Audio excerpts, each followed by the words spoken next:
হাজী সেলিমের বাসভবন গুলশানারা মাসুদা টাওয়ারে যারা প্রবেশ করতে চাচ্ছেন তাদেরকে কিন্তু তল্লাশি করা হচ্ছে।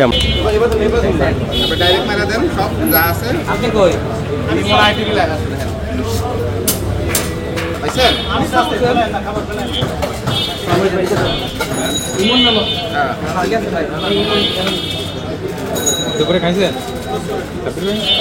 খাবার নিয়েছে আপনার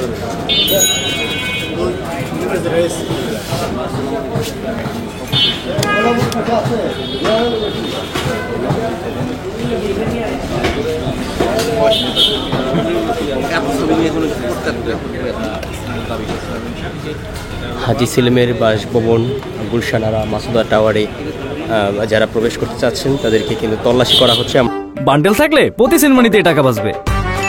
বিকাশ সেনমানি বান্ডেল কিনে জিতুন প্রতি লেনদেনে। আমরা দেখতে পাচ্ছি যে এই মুহূর্তে একজন ব্যক্তি যিনি কিনা খাবার নিয়ে ভিতরে প্রবেশ করতে চেয়েছিলেন তাকে কিন্তু সেনা ও পুলিশ তাকে চেক করেছেন। এখনও পর্যন্ত হাজী সেলিমের যে চকবাজারে যে বাড়ি যে গুলশানারা মাসুদা টাওয়ার সে বাড়িতে অভিযান অব্যাহত রয়েছে।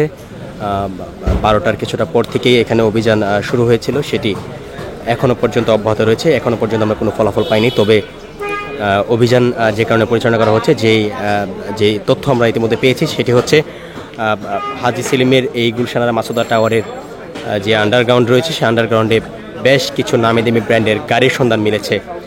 যে গাড়িগুলো মাঝে মধ্যে এসে ড্রাইভাররা স্টার্ট দিয়ে গাড়িগুলো সচল রাখার চেষ্টা করতেন। ধারণা করা হচ্ছে নিশান পেট্রোল, BMW, মার্সিডিজ ব্র্যান্ডের এই গাড়িগুলোর নাম আমরা শুনেছি। যে গাড়িগুলোতে কয়েকটি গাড়িতে হাজী মোহাম্মদ সেলিম, তিনি আওয়ামী লীগের সময় সংসদ সদস্য ছিলেন, সেই গাড়িগুলোতে সংসদ সদস্য স্টিকার লাগানো ছিল।